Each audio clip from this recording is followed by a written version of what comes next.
산에 가서 나무를 하려고 하는 사람이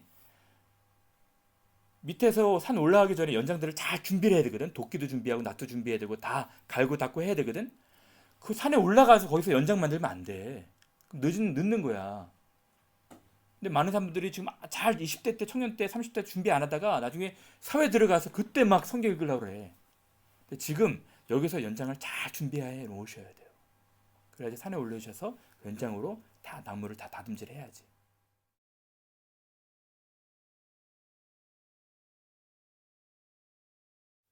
요한계시록 성경 공부 7번째인데 그 아까 AD 313년 이후 그러니까 기독교가 공인된 이후로 기독교에 찾아온 변화를 공부했었잖아요. 첫 번째는 기독교에 찾아온 첫 번째 변화는 부정적 변화도 있었고 긍정적 변화도 있었죠. 긍정적 변화는 예배의 자유를 얻게 되었고 또 예배당도 얻게 됐고 재산도 얻게 됐고 정부의 지원과 후원으로 이제 예배하게 된 거예요. 부정적인 것은 사람들끼리 갈등하게 됐고 또 어떤 일이 있었지? 세속화, 교인과 교회의 세속화 현상들이 생기게 되었죠. 성직자들의 부패와 타락이 심각해졌었어요. 내세 종말에 대한 소망도 이제 사라지게 됐고 좀 아쉬운 현상들도 분명히 있었어요. 근데 이러한 이 많은 사람들이 교회도 세속화가 되고 성직자들도 세속화가 되고 예전에는 교인들의 기준도 굉장히 까다로웠는데 이제는 누구나 다 교인이 될 수가 있고 귀족들도 변함이 없이 그러니까 회심하는 것도 없이 교회 안에 들어오고 이런 것에 대해서 영적 위기감을 느꼈던 사람들이 있었습니다. 이 사람들이 또 다른 형태의 예배를 추구하게 된 거예요. 그게 뭐냐면은 스토온 운동들이 시작된 겁니다. 아시겠죠? 그러니까 외부에서 자기들을 핍박하고 박해하지 않으면 자기 내적으로 스스로라도 고행을 해서 핍박을 가운데 자기를 좀 자기 몸을 쳐 복종하게 하는 무리들이 생기기 시작한 거예요. 아주 훌륭한 분들이죠. 원래 스토온 운동은 사실 훌륭한 그 시작을 한 겁니다. 특히 여기 이집트 알렉산드리아라는 지역에 아다나시우스라는 사람, 또 저기 시리아 지역에 시몬이라는 사람은 기둥 꼭대기에서 이때는 집단 스토온 운동이 아니었고요. 개인 경건 생활이었습니다. 그러니까 이 세속화되는 데서 자기는 신실하게 옛날 그 카타콤처럼 고행을 해서라도 하나님 앞에 이 경건성을 잃지 않겠다라고 노력하는 분들이 생기게 된 거예요. 그렇죠? 특히 파코미우스 같은 분들은 근데 나중에 이런 것이 개인 수도였는데 이것이 집단 수도원 운동이 좀 필요하겠다 싶어가지고 이분 나중에 352년 정도에 그 모범적인 수도원 공동체를 건설하는 일들을 합니다. 그래서 이분들은 예배하고 여기 모여서 공부하고 그리고 노동하고 그런 일들을 하게 되는 거예요. 그러니까 세속화되지 않으려고 변질되지 않기 위해서 굉장히 많이 노력을 했지. 그래서 유명한 제롬 또 어거스틴은 물론 스토네로 들어가지 않고 교회에 남아 있긴 했지만 이런 부분들 이 스톤 운동들에 대해서 되게 호의적이었죠. 아시겠습니까? 그런 의미로 스톤이 시작된 거예요. 근데 여러분 혹시 스페인에 몬세라토 스톤 가보신 분 가보셨어요? 산 꼭대기 있는 거? 큰 스톤들이 있잖아. 근데 이때 한 500년도 후반에 베네딕트라는 사람이 이제 12개의 수도원을 건립하기 시작하는데요. 왜 그러냐면은 처음에 수도원은 좋은 의미에서 이 세속화되지 않으려고 하는 사람들 노력으로 만든 것이었거든. 근데 이 수도원이 나중에는 똑같이 세속화가 되기 시작했어요. 사람들이 이제 교회 세속화에 대해서 실망한 사람들은 수도원을 좋아하게 됐고 또 자기가 죽으면 자기의 재산들을 다 수도원에 도네이션 하게 됐고 그러니까 수도원이 재산도 많아지고 권력도 생기게 되니까 거기서 또 부패해지게 된 거예요. 어? 그게 사람들이야 사실은. 사람들은 죄인이라서요. 변질되지 않기 위해서 들어간 곳에서 거기서 타락과 부패가 또 있는 거야. 옛날 또 독신 여기서 원래 스토원 여기서 이 사람들은 독신을 강조했거든요. 수녀원도 있었고 수도원도 있었는데 이 수녀원, 스토원 그 사이에 아이들 시체들이 그렇게 많았다더라. 유산된 시체들이. 그러니까 이 돈과 물질 또 성욕 이런 부분들에 대해서 자유롭지가 않았다. 그래서 베네딕트라는 사람이 엄격한 규율을 만듭니다. 그러니까 베네딕트 규칙서를 만들어 가지고 또 이 권력, 부, 세습을 방지하지 못하도록 또 노력을 많이 해요. 그런데 이 스토어는 계속해서 또 부패해 갑니다. 부패되고 변질되고 또 타락하고. 그래서 나중에 13세기에는 프랑스 아시시라는 지역에 여러분 잘 알죠? 성 프란체스카. 이 유명한 시를 노래로 만든 게 있었죠? 뭔지 아세요? 주여 나를 평화의 도구로 써주소서. 잘 몰라요? 옛날 세대 재창현제는 알고 요새 세대는 잘 모르네. 요 프란체스카의 특징은 뭐냐면은 이제 국어를 한 겁니다. 이 사람들은 탁발스토이라고 해가지고 재산을 많이 모으질 않았어. 재산이 있으면 또 이 농민들한테 나눠주고 또 나눠주고 해서 이 사람들의 원칙은 탁발스토입니다. 국어를 하러 다니는 거야. 그래서 성 프란체스카는 굉장히 부유한 집의 사람이었는데 이 사람은 평생토록 가난하게 살았거든. 가난은 나의 연연이다 해가지고 아무것도 갖고 있지 않고 걸식하면서 살아갔던 아주 유명한 분이거든요. 아주 훌륭한 분입니다. 프란체스카 같은 경우는. 근데 프란체스카 사후에 또 타락을 하는 거야. 또 부패하고. 그래서 프란체스카가 여자였어요. 남자. 남자. 어. 프란체스코지. 프란체스코. 그리고 프란체스코와 비슷한 의미로 또 시작된 것이 도미니크 스토원. 똑같이 여기도 탁발 스토어입니다. 탁발 스토어지만 여기는 좀 여기가 다른 게 뭐냐면은 여기는 개인 경건, 집단 경건을 추구했다면 여기는 이 농민들한테 계몽 운동을 한 거야.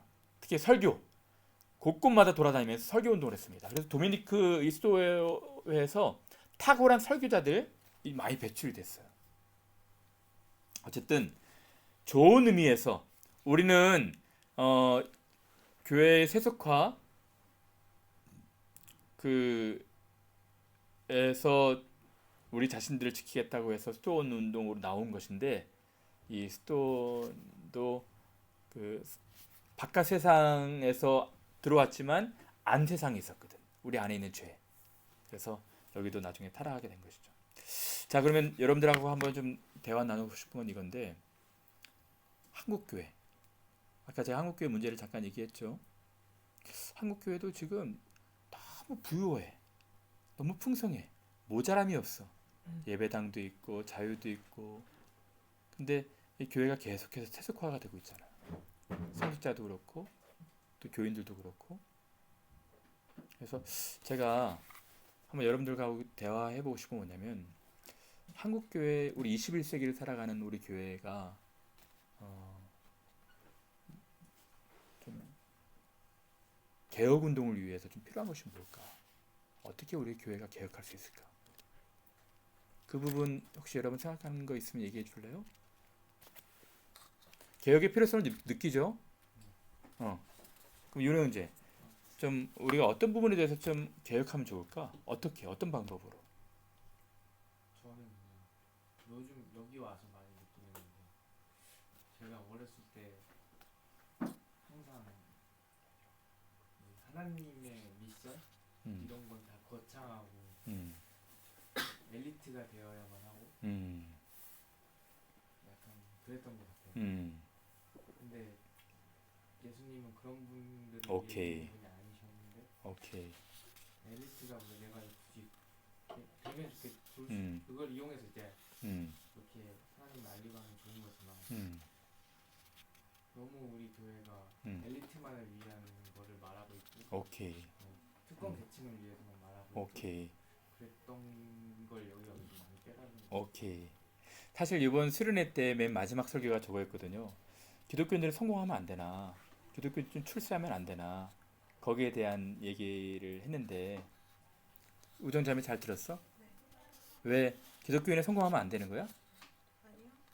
성공해도 되지? 네. 근데 제가 그때 우리 나눴던 게 뭐야 그러면? 그때 뭘 나눴냐면 어, 그 성공을 하게 하셔서 쓰시는 분들이 사람이 있고 어, 그냥 여러 가지 다양한 어. 이제 그 쓰임의 방식이 있는데 어, 그 양은 다 똑같은 양이라고 하셨어요. 오케이. 이건 우리가 편집할 때니까 자유롭게 한번 얘기해 보자고요. 그러니까 기독교인들도 성공할 수 있고 출세할 수 있죠. 근데 제가 그 질문을 하기 전에 먼저 우리가 생각해야 될 문제가 있다 그랬잖아. 우리 경계해야 될 어떤 세계관, 가치관이 있다 그랬잖아. 그게 뭐예요? 근데 여러분 제발 그런 생각에서 벗어나야 돼. 그래서 제가 한국교회 현실을 잠깐 우리 무겁게 여러분들한테 나눴어요. 그리고 교회 개혁을 위한 노력에 무엇이 있을까? 일단은 우리가 그러니까 수도원 운동에 대해서 다시 한번 재고를 해볼 필요가 있다고 생각이 들어요. 부패하고 타락한 것이 아니라 그래서 원래 수도원 운동을 하고자 했던 그 영적 위기감을 느껴서 이렇게 좀 청빈한 삶, 좀 경건한 삶들을 추구했던 그분들의 정신, 스피릿들은 우리가 좀 본받아야 될 것 같다 생각이 들어요. 그래서 한국에도 이런 수도원들이 좀 있죠. 강원도 태백에 예수원이라는 데가 있고 또 교회마다 수도원 형식으로 이렇게 짓는데 원래는 이 수도원들이 너무 부패 온상이 돼가지고 종교 개혁 시대 때 다 없앤 거거든요. 근데 현대에서는 좀 올바른 의미에서 제가 볼 때는 이 수도원에 사는 것이 아니라 하나님이 우리를 세상으로 보내셨잖아. 그러니까 세상과 떨어진 곳에 사는 것이 중요한 것이 아니라요. 이 세상 속에 살아야 되거든.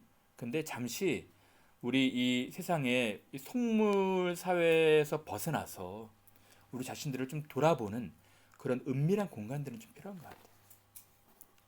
그래서 저는 한국에 있을 때 좀 시간이 있으면 이런 데 가서 한 일주일이고 한 달 정도 머물면서 좀 말씀도 읽고 기도도 하고 좀 그런 것도 좀 필요할 것 같아요. 근데 이거보다 더 중요한 건요. 다른 모임에서 이런 얘기들이 나오는데 우리가 우리 교회 개혁 운동에서 좀 노력해야 할 것이 뭐냐면 저는 이 대형 교회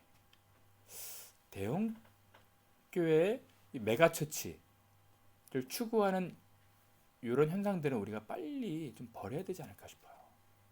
너무 교회가 화려해. 그래서 요새 뜻 있는 사람들이 작은 교회 운동을 벌이고 있거든요. 여러분 사람들이 왜 대형 교회 간다고 생각이 들어요? 저는 대형 교회가 다 나쁘다고 생각하는 건 아니에요. 물론 대형 교회가 하는 큰 일들이 있어. 근데 사람들이 왜 대형 교회를 찾을까? 우리 유전자매는 또 대형 교회를 다니고 있어서 잘 알겠지. 사실 그냥 어렸을 때 당연히 다닌 건데 음. 사실 잘 모르겠어요. 사람들이 대형 교회를 찾는 이유가 뭘까? 여러 요인들이 있겠지만 제가 볼 때 가장 큰 이유는 익명성이야. 그냥 맞다, 맞아요. 어. 맞아요. 섞이고 싶어서. 봉사하기 싫어서 대형 그렇지. 옮겼다고 했어요. 그렇지. 그러니까 편하게 예배 보고 또 좋은 설교 듣고 편하게 그냥 갈 수 있는. 원래 교회는 희생과 섬김과 봉사와 사랑으로 하나 코이노니아가 있어야 되거든요. 그게 아니라 딱 예배만 딱 드리고 그냥 싹 빠지는 거야. 사람들이 좋은 교회, 좋은 교회 가는 이유는 좋은 시스템, 또 좋은 교육 체계, 또 목사님이 어떤 그 수려한 그 레토릭 그거 듣고 가는 거잖아. 사실 그건 교회 모습이 아니거든요. 교회는 섬김과 희생과 사랑과 함께 교제, 함께 웃고 함께 울고 그런 목양 관계가 있어야 되는 것입니다. 그런 부분에서 여러분 교회는 개혁이 좀 필요해요. 근데 저는 그런 의미에서 분당에 있는 어느 목사님이 참 훌륭하다는 생각이 들거든요. 교회 건물 안 갖기 운동하고 있잖아 그분들은. 그리고 교회 인원들이 좀 많아지면은 분립개척시키고 그리고 수평 이동 안 받고 좀 그런 좀 뜻 있는 목사님들의 좋은 결기가 필요하다 생각이 들어요. 여러분 그냥 뭐 학교 강당 빌려서 예배할 수 있잖아. 근데 성전 건축해서 휘황찬란하게 막 서초동에 건축하는데 제가 볼 때 나중에 교회가 이제 다 사람들이 빠지게 되면은 오늘 유럽을 보십시오. 흉물로 남잖아.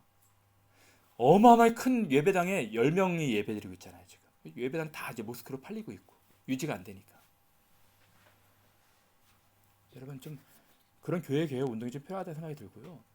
그리고 또 하나 저는 교회 개혁 운동 중에 제일 중요한 건 뭐냐면요. 말씀 운동입니다. 여러분 옛날 우리 종교 개혁이 일어날 때 솔라 스크립트라, 그러니까 오직 성경으로, 그러니까 이 성경을 돌아가서 말씀으로 돌아가서 우리가 개혁하는 좀 운동들이 좀 필요해요. 오늘날 그래서 여러분들이 성경 공부를 열심히 하셔야 되는 거야. 여러분 오늘날 목회자들도 공부 안 하고 목회자들도 성경을 잘 안 읽고 교인들은 어느 정도 더 심각하겠어. 그래서요 제가 볼 땐 여러분 오늘날은 마치 16세기에 종교 개혁이 일어난 것처럼 개혁 운동이 일어난다고 생각이 들어요. 정말 감사한 건 뜻 있는 젊은 목회자들이 이런 다시 오직 말씀으로 오직 성경으로 이렇게 슬로건을 내세우고 돌아가는 분들이 꽤 있어. 전 여러분들도 그랬으면 좋겠어요. 여러분들이 적어도 진짜 성경의 사람이 됐으면 좋겠어요. 제가 올해는 더 강조 많이 할 거거든요. 이제 북 쉐어링도 같이 해서 성경 좀 많이 읽어야 할 건데 20대 30대 나이에 여러분 성경 많이 읽으셔야 돼. 성경의 체계를 잘 가지고 있으셔야 돼. 그래 나중에 더 사회에 진출했을 때 바쁠 때 여러분들이 잘 준비된 것으로 활용할 수가 있는 거예요. 제가 예를 들었잖아.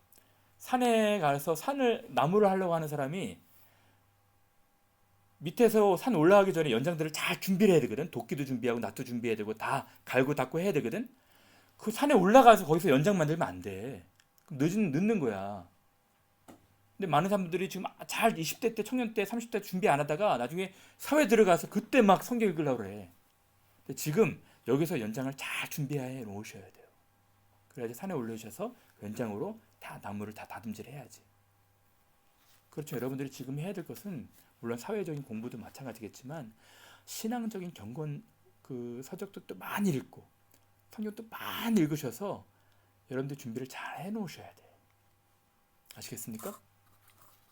그래서 제가 이제 다음 달부터 이런 공부를 시작을 하면 여러분 잘 많이 참여하세요.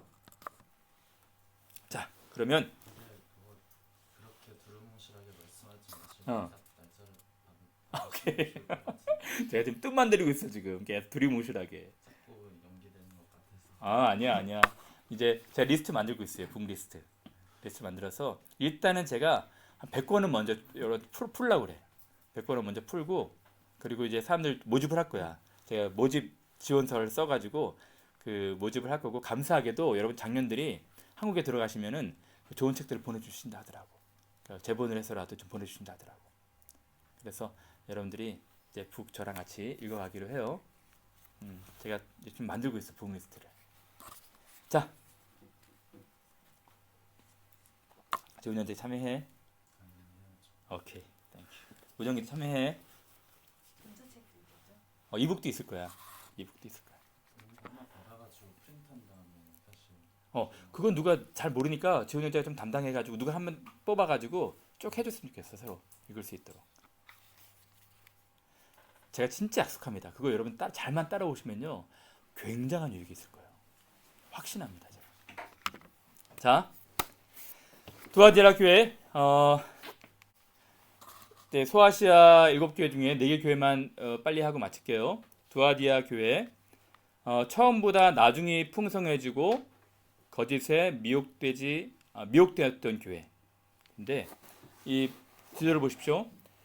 에베소, 서머나, 버가모입니다. 지난번에 했죠. 에서버두, 사빌라. 저는 그렇게 외우거든요. 근데 여기서 이제 대륙으로 들어가서 두아디에라 교회. 이 두아디에라 교회는 어떤 교회였을까? 두아디에라 교회는 이 기능공, 숭늉공이 많았던 도시였답니다. 그래서 구리세공, 염색업이 발달됐대요. 염색업이 발달돼서 이제 자주옷, 옷감들이 많이 이렇게 있게 되는데 여기 루디아 아시죠? 사도행전 16장에 루디아가 살았던 도시라고 합니다. 그래서 이때 예수께서 나타나실 때에도 비슷한 이 도시 배경을 생각하시면서 말씀하시는 거예요. 불꽃 같은 눈, 빛난 주석 같은 발로 계신 분이 이 듀아디라 교회로 말씀하시는 거예요.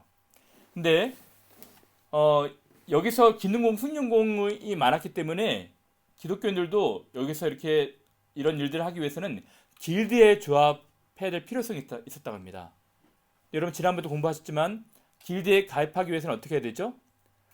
황제 숭배를 해야 되는 거예요. 황제 숭배를 하면 거기서 표를 주잖아.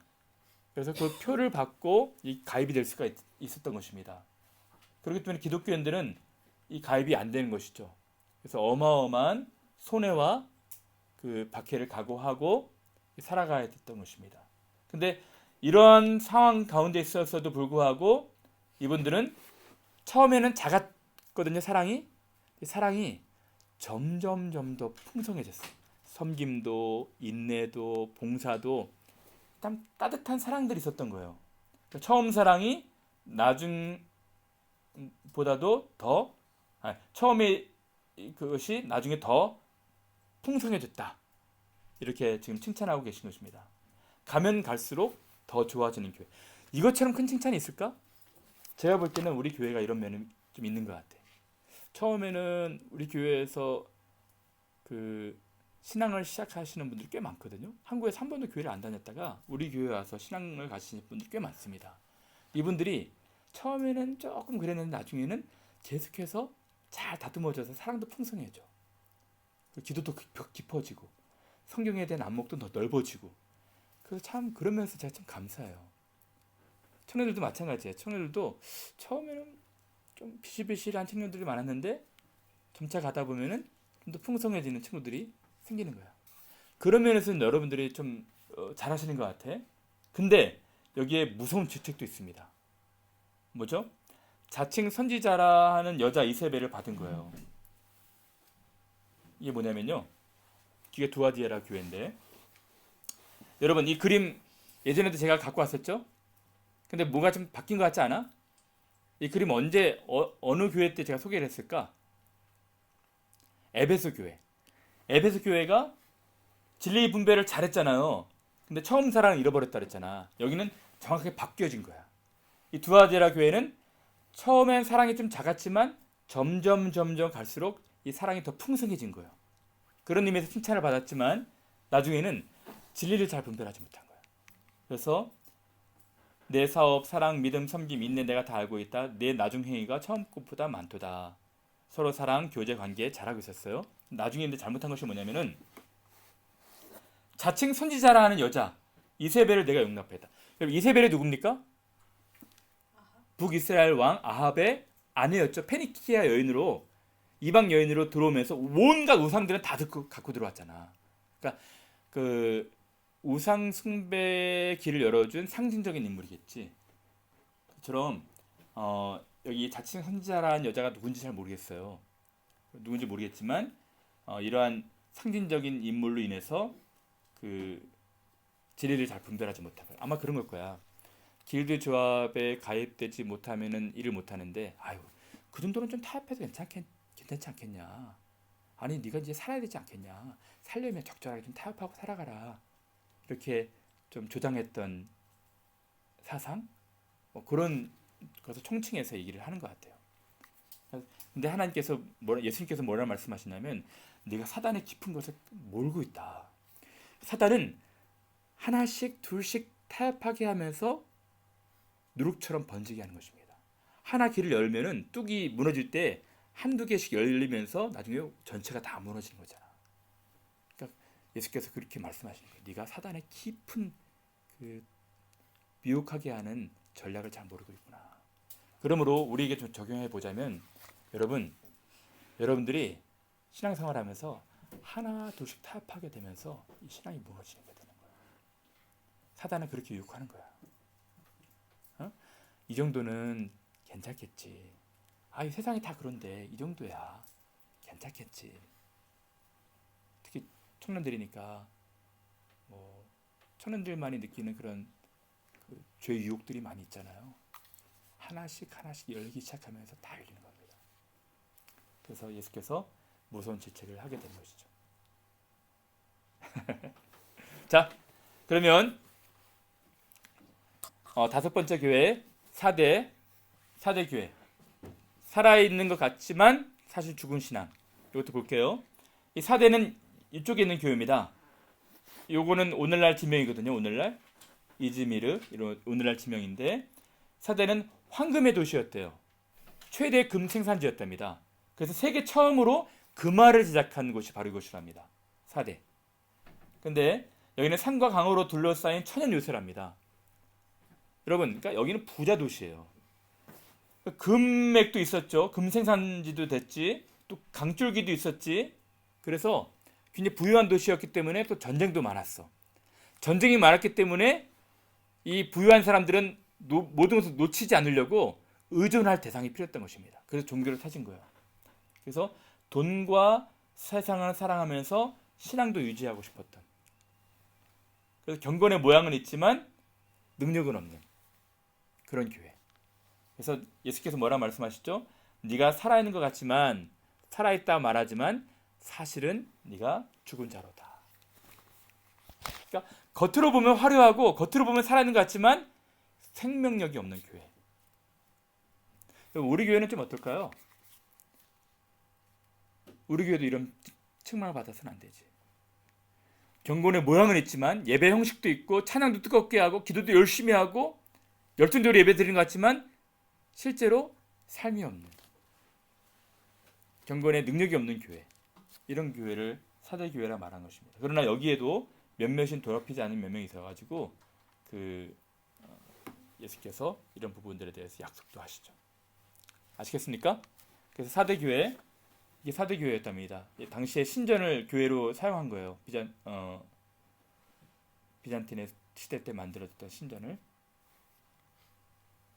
다음 빌라델비아 교회. 이 빌라델비아 교회는 작은 능력이 있었지만 큰 믿음 또는 흔들리지 않는 믿음을 가지고 있었던 교회입니다. 자, 빌라델비아 교회가 어디 있어요? 빌라델비아 교회가 여기 있죠. 필로스 아델포스. 그래서 형제 사랑을 잘한 교회예요. 빌라델비아 교회는. 근데 여기 특징이 뭐냐면은 AD 17년에 요 지역에 큰 지진이 있었답니다. 엄청난 지진이 있었대요. 근데 지진 이후에도 여진이 계속 있었겠지.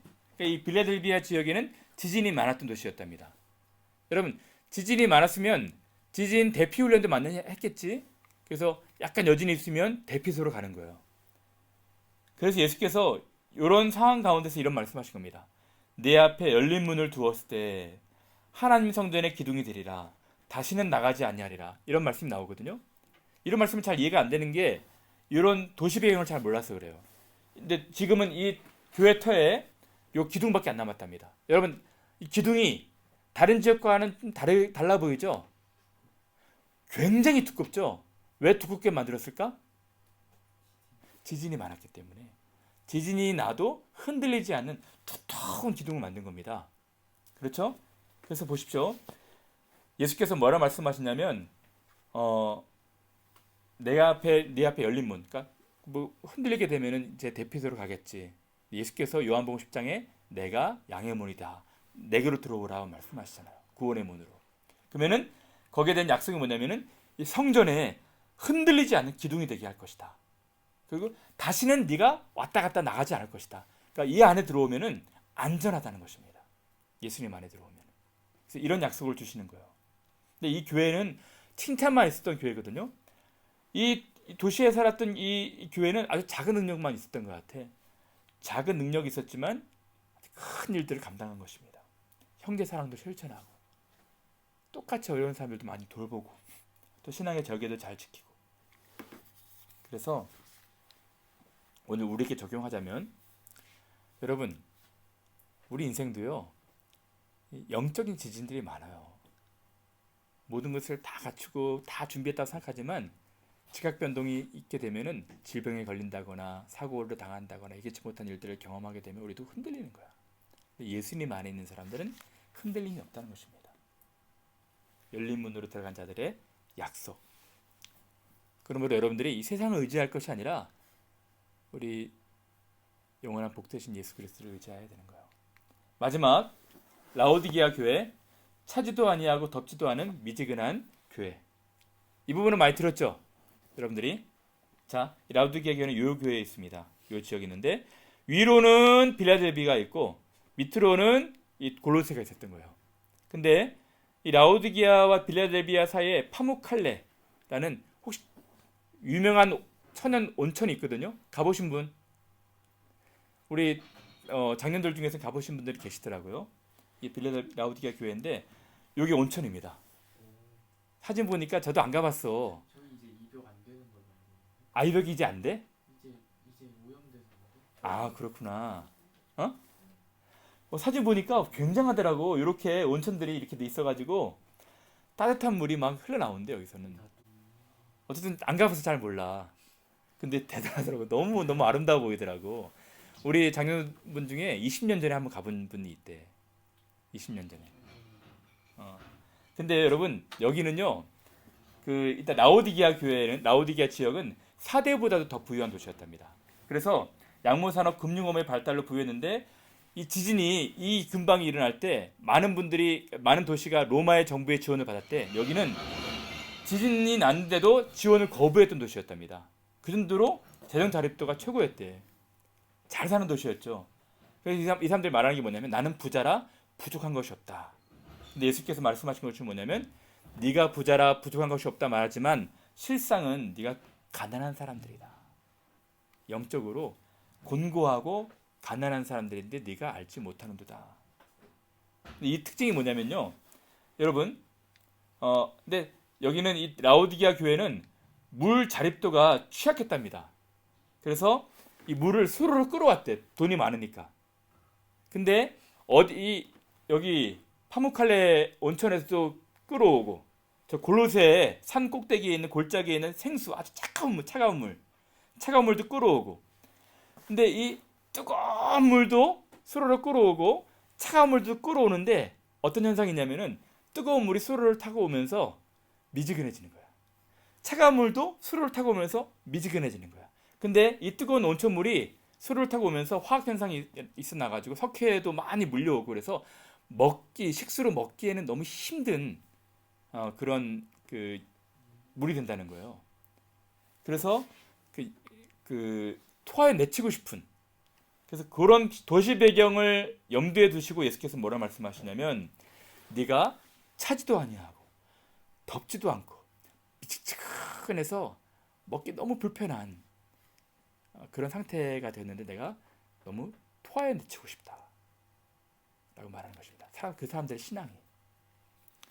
그래서 여러분 우리가 일반적으로 잘 얘기를 하잖아. 우리 차지도 않고 덥지도 않고 미지근한 신앙. 여러분 아주 막 뜨거운 여름에 너무너무 막 갈증이 나는데 시원한 생수를 펄컥펄컥 막 마시고 싶은데 석회 가득한 먹기 힘든 게 미지근한 그런 물 마시면 좀 불편하잖아요. 하나님 보시기에 뜨겁지도 않고 차지도 않고 그냥 물에 물 탄 듯 술에 술 탄 듯 그렇게 미온적인 신앙이 있으면 하나님 보시기에도 좀 불편하시다는 거예요. 그렇죠? 여러분들 어때요? 여러분들 신앙은 어때요? 하나님은 우리를 향해서 굉장히 열정적이셨습니다. 아들도 아끼지 아니하시고 다 내어주실 정도로. 근데 우리들은 하나님에 대해서 너무 미온적인 것이라면 우리는 돌아봐야 되는 것이죠. 그래서 예수께서 말씀하신 것이 세처방인데 그물 그 불순물들을 다 제거하고 흰 옷을 세탁해서 입고 또 안약을 발라서 선명한 시야를 가져라 라고 말씀하시거든요. 그래서 내가 너를 징계할 것이다. 근데 징계가 원래 이 용어가 파이데이아라는 뜻이랍니다. 여러분 혹시 파이데이아에서 좀 변형된 단어가 있는데 기억나는 단어 없습니까? 어떤 어린이 선교의 대표적인 파이디온이 여기서 나오거든. 그러니까 사랑하는 자녀는 징계해야 한다는 것입니다. 히브리서 말씀처럼 내가 내 자녀들을 사랑하기 때문에 자녀가 올바른 방향으로 갈 수 있도록 징계를 하는 거예요. 그러니까 자녀는 사실 징계가 필요한 것입니다. 여러분들도 하나님께서 올바른 길을 갈 수 있도록 징계를 하신 거야. 히브리서 말씀을 좀 마지막으로 읽어볼까요? 히브리서 12장 읽어보고 마칠게요. 히브리서 12장 5절에서 13절. 또 아들들에게 권하는 것 같이 너희에게 권면하신 말씀도 잊어두다 일렀을 때 내 아들아 주의 징계하심을 경히 여기지 말며 그에게 꾸지람을 받을 때 낙심하지 말라. 주께서 그 사랑하시는 자를 징계하시고 그가 받아들이시는 아들마다 채찍질하심이라 하였으니 너희가 참음은 징계를 받기 위함이라. 하나님이 아들과 같이 너희를 대우하시나니 어찌 아버지가 징계하지 않는 아들이 있으리요. 징계는 다 받는 것이거늘 너희에게 없으면 사생자요 친아들이 아니니라. 또 우리 육신의 아버지가 우리를 징계하여도 공경하였거든 하물며 모든 영의 아버지께 더욱 복종하며 살려 하지 않겠느냐. 그들은 잠시 자기의 뜻대로 우리를 징계하였거니와 오직 하나님은 우리의 유익을 위하여 그의 거룩하심에 참여하게 하시느니라. 무릇 징계가 당시에는 즐거워 보이지 않고 슬퍼 보이나 후에 그로 말미암아 연단 받은 자들은 의와 평강의 열매를 맺느니라. 그러므로 피곤한 손과 연약한 무릎을 일으켜 세우고 너희 발을 위하여 곧은 길을 만들어 저는 다리로 하여금 어그러지지 않고 고침을 받게 하라. 주께서 사랑하시는 자를 징계하신다 그랬어요. 라오디게아 교회를 많이 사랑하셨던 것 같아. 이럼에도 불구하고. 그래서 볼지어다 내가 문 밖에 서서 두드리노니 누구든지 문을 열면 나이가 그로 더불어 먹고 마시리라 라고 밖에서 노크하신다고 말씀하시잖아요. 교인들을 대상으로 하신 겁니다. 혹 여러분들이 지금 검지도 않고 희지도 않고 애매한 회색지대에 있다면 결단하십시오. 차지도 않고 덥지도 않고 칙칙한 신앙이 있다면 좀 열정적인 신앙이 회복될 수 있도록 뜨거운 신앙이 될 수 있도록 여러분 결심하시면 좋을 것 같아요. 그래서 오늘 라오디게아 교회 혹시 우리 교회라면 우리가 좀 열정적으로 하나님 예배하는 그런 교회가 되기를 좀 간절히 바랍니다. 빨리 우리 복습하고 마칠게요. 자, 오늘 공부한 것인데 예루살렘 성전 파괴 후 변화, 유대교와 기독교의 변화가 있었죠. 유대교회는 성전 중심에서 회당 중심으로, 제사장 중심에서 랍비들 중심으로 바뀌었고, 기독교는 이제 디아스포라 현상이 생기게 되었죠. 그래서 기독교가 복음이 확장하는 계기가 되었지만 아쉽게도 세속화가 되는 길들도 열어놨어요. 로마 박해 종식 후 기독교의 변화, 교회의 세속화 현상이 있었고, 또 두 번째로는 수도원 운동들도 시작이 됐죠. 두아디에라 교회를 향한 메시지 기억납니까? 두아디에라 교회는 처음보다도 나중 행위가 더 풍성해졌죠. 단 거짓에 미혹되는 부분들도 있었습니다. 사대 교회는 살았지만 죽은 신앙이라고 말씀했죠. 빌라델비아 교회는